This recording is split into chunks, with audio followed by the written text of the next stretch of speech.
So let's start off today with a bit of a thought experiment, because I think it's the only way to really frame what we're looking at. Think about how the world usually approaches a massive, volatile geopolitical crisis. Right, like the traditional playbook. Exactly. Yeah. You have a shattered economy, a heavily isolated authoritarian regime that's suddenly looking very vulnerable, and there's this high-stakes peace treaty just hovering in the background. Yeah.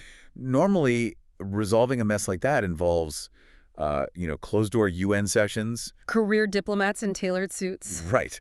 Decades of slow-moving policy papers and summits. But now, I want you to imagine someone looking at that incredibly fragile powder keg situation and deciding that what it actually needs is a Series A funding round, Oh, man. Yeah. a tech stack, and like the ruthless efficiency of a Silicon Valley venture capitalist. It completely flips the script on statecraft. I mean, we are so used to treating human rights struggles and regime change as these slow, tragic, purely political processes, Yeah, 100%. What we are looking at today takes the language of venture capital-like scaling, product market fit, decentralized architecture, and superimposes it onto the survival of an entire nation. And that is the exact collision of worlds we are exploring in this deep dive. Yeah. Because we're looking at a really fascinating, highly specific, and provocative blueprint. Very provocative. Yeah. It was published on June 13th, 2026 on a blog called Barack Face. And the author, Paramendra, who notes his background as Barack Obama's first full-time volunteer in New York City, he wrote this manifesto titled The Iran Peace Deal, a historic opportunity for democracy and global stability. Quite the title. It really is. So our goal today is to pull this apart and see how he bridges, Middle Eastern geopolitics with Palo Alto startup culture. But, before we really tear into the mechanics of this blueprint, I think we owe it to you, the listener, jumping into this deep dive with us to set a really quick boundary. Yeah, that's crucial. Because the text we are analyzing deals with intense, real-world political events. It's firmly grounded in recent military strikes and the highly charged domestic politics of the Islamic Republic of Iran. Right. And it's so important to state clearly right up front that we are here strictly as neutral guides. We aren't endorsing any military actions. We aren't backing any factions or, taking any political viewpoints. Exactly. Our focus is entirely on the architecture of the author's argument. We're just fascinated by this document as a masterclass in applying tech industry frameworks to global conflict, and we're going to analyze it exactly as it's presented on the page. Right, we're just unpacking the mechanics of his pitch. So with that established, the entire manifesto hinges on a very specific starting gun. The February 28 date. Yes, the author anchors everything to the immediate aftermath of what he calls February 28, 2026. He frames the state as the exact moment major U.S. and Israeli strikes fundamentally fractured the regime's foundation. And the way the text describes the regime post-February 28 is fascinating to me because it doesn't just say, they took a military hit. Right, it's deeper than that. Yeah, it paints this picture of systemic exhaustion. Like, you have the immediate physical and psychological shock of the strikes, sure. But the author emphasizes that this is landing on a system already rotting from decades of economic mismanagement, hyperinflation, and just deep internal dissent. He essentially suggests the regime is at its weakest point in decades. And because of that extreme vulnerability, a long overdue peace deal is suddenly viable. But he outlines some mandatory conditions for this deal to even work. And those conditions are pretty steep. Very. The first is the immediate reopening of the Strait of Hormuz. Then ending the war, lifting blockades, and implementing a phased removal of sanctions that are strictly tied to verifiable milestones. Okay, let's break that down because the Strait of Hormuz part makes immediate strategic sense. Oh, absolutely. It's the bottleneck for a massive portion of the world's oil supply. So by making its reopening the leading condition, you immediately stabilize global energy markets, which gives the international community a very selfish economic reason to support the peace process. You basically buy the world's attention. Right. But I really want to focus on the sanctions part. The author insists on a phased removal over several months. Now, usually when negotiations drag on for months, the media portrays it as a diplomatic failure. Yeah, like politicians dragging their feet, endless stalemate. Exactly.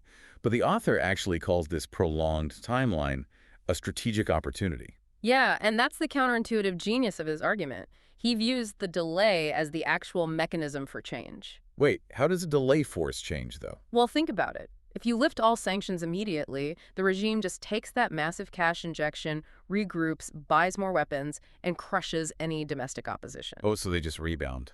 Right. But by forcing a phased, slow drip removal of sanctions tied to specific milestones, you trap the regime in this drawn-out bureaucratic vase. They get bogged down. Exactly. They are entirely focused on surviving the negotiations and keeping the economy from just flatlining completely. It kind of reminds me of a controlled demolition where you've blown the supports, but you find a way to suspend the building mid-collapse. Like you freeze the collapse for a few months. But why? What is the actual advantage of keeping the regime in that suspended state of vulnerability? Because that suspended state creates a political vacuum. Okay. The regime is, they're too distracted by the international negotiations and the economic freefall to effectively police its own populace.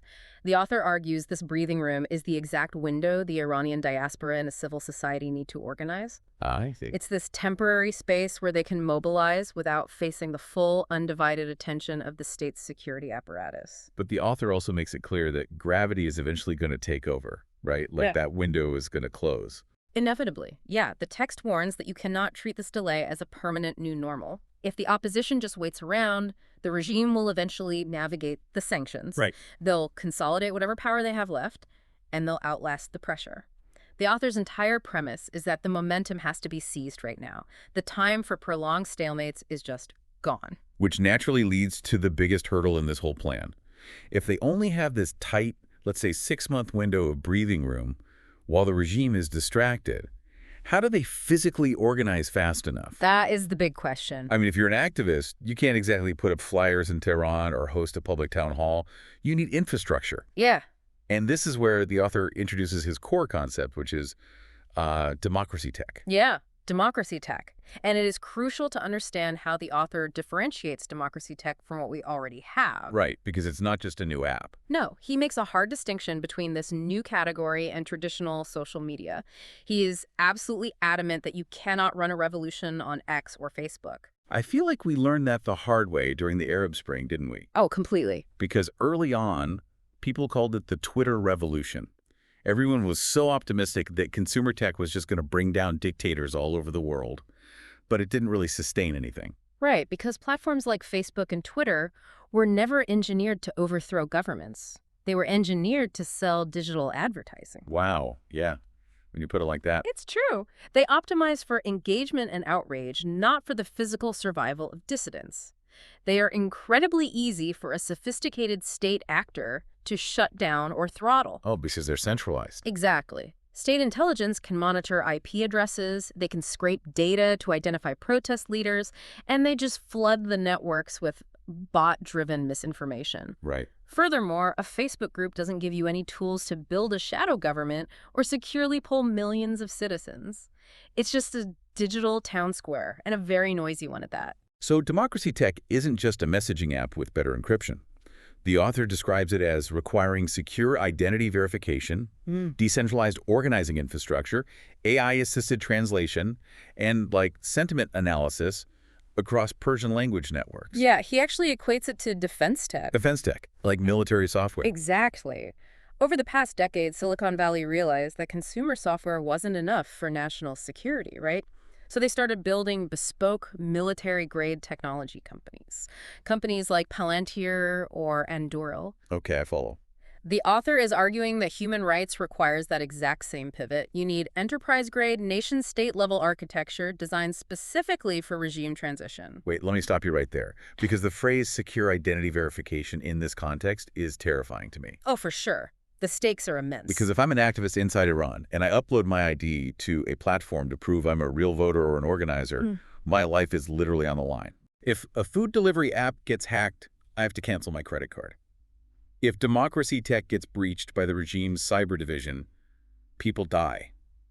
How on earth can you guarantee that level of security? Can Silicon Valley actually solve a life-or-death data problem like that? Well, that is the multi-billion-dollar question, isn't it? And it is exactly why the author believes only the highest echelon of the tech industry can pull this off. How do they do it, though? To solve that, you cannot rely on a central server sitting in a data center somewhere. You have to use decentralized architecture and something called zero-knowledge proofs. Okay, I'm going to need you to pretend I have no idea what a zero-knowledge proof is. Walk me through the actual mechanics of how that protects a user on the ground. Okay, let's use an analogy. Imagine you need to get into a highly secure, restricted club. The bouncer needs to know you are over 21, and they need to know you are on the approved guest list. Simple enough. Normally, you hand them your driver's license, they look at your name, your address, your birth date. Now they have all your data. A zero-knowledge proof is a cryptographic method where you can mathematically prove to the bouncer that you are over 21 and on the list without ever showing them your ID, your name, or your face. Wait, really? Yeah. It's a way of proving a statement is true without revealing the data behind the statement. So the platform knows I am a verified, unique Iranian citizen, but it has zero record of who I actually am. Correct. The system validates the truth of the statement, so, this is a real unique citizen, without storing the underlying data that proves it. That's wild. It is.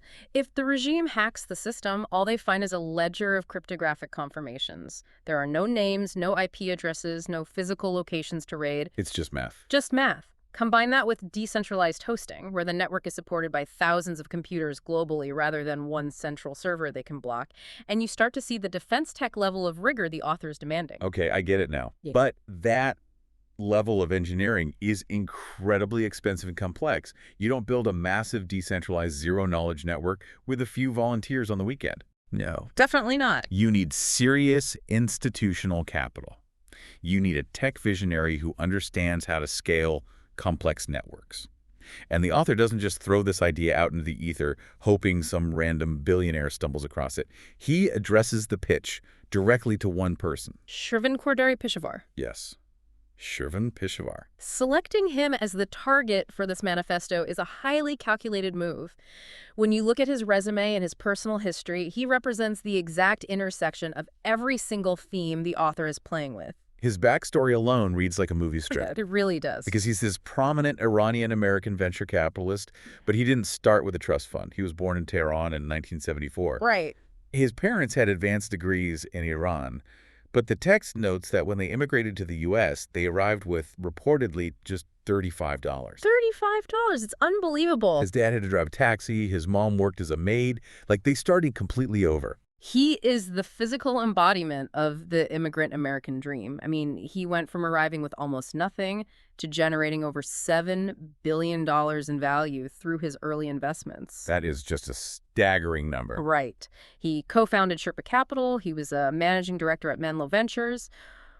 We are talking about the guy who led early investments in Uber, Airbnb, Slack, Warby Parker. It's the Uber and Airbnb connections that really stand out to me here, because those aren't just successful apps.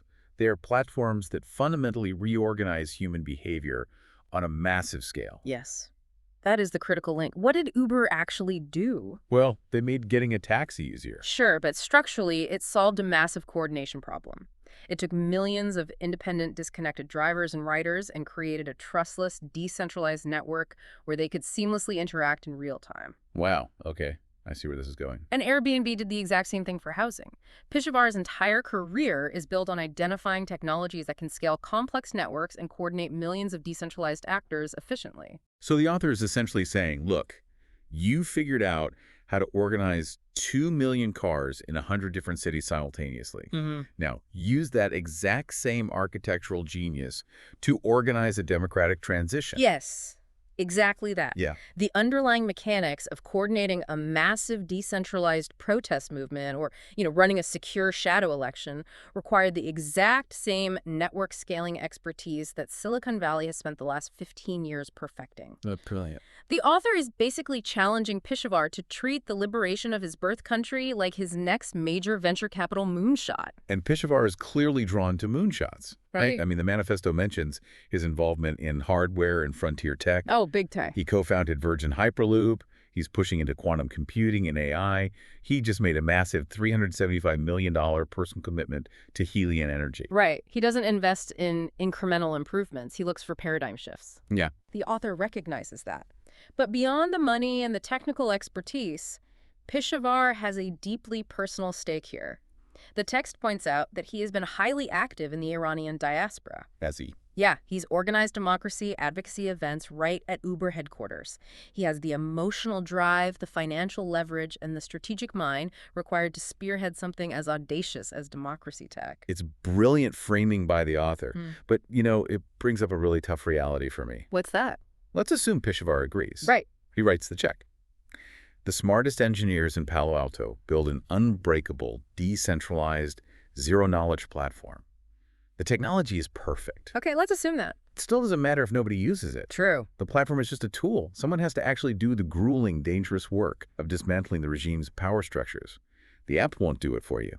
And the author places that burden entirely on the Iranian diaspora. He does. He argues that the diaspora, the millions of Iranians living in the United States, Europe, Canada, they are the vanguard of this movement. It's a huge responsibility. They have a historic responsibility to act during this fragile post-February 28 window. Because they have what the people inside Iran currently lack, which is safety and resources. Exactly.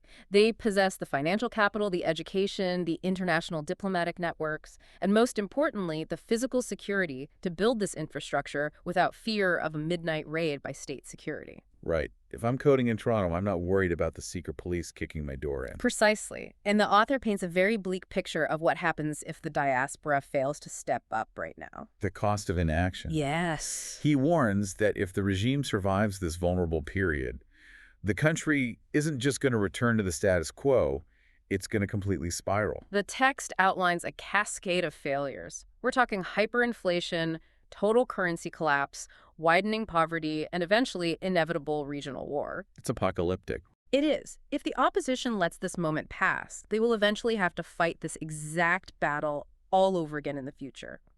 The author says that restarting from the February 28 baseline down the road would mean, and I quote, more lost lives, more destroyed infrastructure, and more years stolen from a new generation. He also uses the phrase, an unimaginable waste of human potential. Yeah. And that really hit me hard, because when we talk about the Middle East, the conversation almost always defaults to oil prices, nuclear enrichment timelines, proxy wars, things like that. Very clinical, high-level policy stuff. Right. But focusing on the waste of human potential grounds, this entirely in the lived reality of the citizens trapped under this economy. It does, and it highlights why a diaspora-centered movement is so critical. Because historically, when a regime simply collapses from internal rot or external pressure without a plan in place, you get a power vacuum. Right, nature abhors a vacuum. Exactly. Look at Libya or Iraq. Power vacuums are rarely filled by democratic idealists. They are almost always filled by whoever has the most weapons and the tightest local militias. So DemocracyTech is meant to be the civic infrastructure that's already up and running before the regime even falls. Exactly. Like a shadow government built in the cloud. Yes. It allows the diaspora and domestic opposition to build transparent, verifiable institutions now. If they can use this platform to securely elect transitional leaders, draft policies, and build consensus, then when the regime finally fractures, there is no vacuum. That makes so much sense. There is a ready-made, trusted civic framework ready to step in on day one. I have to push back on this dynamic a little bit, though. Go for it. Let's look at this from the perspective of someone living in Tehran right now. They're dealing with the hyperinflation, dodging the morality police, risking their life every single day. Right. The stakes couldn't be higher for them. And then suddenly, a group of very wealthy tech executives who have lived in California or Toronto for 30 years show up with a shiny new app and say, hey, we've built the new government for you. Yeah, the optics on that are tough. It feels like corporate headquarters, forcing a new software update on the factory floor workers without ever asking how the machinery actually runs. How do you prevent this massive disconnect where the diaspora ends up just dictating terms to the people actually bleeding for the cause? That is the most common pitfall of any exile-led movement, and the author seems acutely aware of it. Oh, so he addresses it. He does. If you look at how he describes the features of DemocracyTech, it is explicitly designed to solve that disconnect. The technology is not a megaphone for Silicon Valley executives to shout instructions into Iran. Well, how does the architecture prevent that? So the author highlights AI-assisted sentiment analysis across Persian networks and secure mechanisms for amplifying credible voices inside Iran. Oh, I see. The whole point of the zero-knowledge identity verification we talked about earlier is to allow people inside the country to vote, poll, and express their will securely. So it's bottom-up, not top-down. Exactly. The diaspora is just funding and building the digital room. The platform acts as a secure, unhackable bridge so that the actual citizens on the ground can dictate the direction of the movement. That's a great way to put it. The diaspora provides the scaffolding, but the people inside Iran provide the mandate. That's a vital distinction. It really transforms the diaspora from, saviors dictating policy into engineers providing secure infrastructure for self-determination. It leverages the unique asymmetry of the situation. What do you mean by asymmetry? Well, the regime has guns and physical control over the territory, right? Yeah. But the diaspora has billions of dollars, the world's best technologists, and the safety to build decentralized tools the regime simply cannot shut down. By combining those assets with the massive popular discontent inside the country, the author believes they can completely corner the regime. Man, we have covered a staggering amount of ground today. We really have. It's a dense manifesto. Let's try to pull all these threads together, because we started with the sheer audacity of the author's premise, taking a geopolitical crisis, the weakened Iranian regime after the February 28 strikes, the desperate need to reopen the Strait of Hormuz, and recognizing that the resulting slow-phased diplomatic negotiations aren't a failure. Right. They are a brief, strategic window of opportunity. Exactly. And to capitalize on that window before it closes, the author just completely dismisses the old playbook of traditional social media. He throws it out. Instead, he proposes DemocracyTech, which is this completely new tier of secure, decentralized infrastructure built with the same intensity as military defense contracts. And he knows exactly who he needs to build it. Shervin Pishevar. Right. He bypasses the UN, he bypasses traditional think tanks, and he pitches directly to a titan of Silicon Valley venture capital. A man who knows how to scale networks to millions of users. Exactly. He's asking him to fund the ultimate startup, which is the liberation of his homeland. It relies on the diaspora to build the bridge so the people inside Iran can safely cross it. It is just a breathtaking reframing. It takes the messiness of global conflict and attempts to solve it with cryptography, network effects, and seed capital. It really is a fascinating intersection of worlds. Which leaves us with a final thought for you to chew on as you finish this deep dive. If this manifesto is more than just a thought experiment, if venture capital frameworks and Silicon Valley engineering actually succeed in midwifing a democracy in Iran, what does the next century of global politics look like? That's the real question. Will the next era of democratic institutions be incubated in venture studios instead of parliamentary halls? Will the revolutionaries of tomorrow be armed not with weapons in a city square, but with zero-knowledge proofs and decentralized networks funded by angel investors? It suggests a future where technology doesn't just disrupt industries, it fundamentally disrupts authoritarianism. A completely new world order. Thank you so much for joining us on this deep dive. We'll see you next time.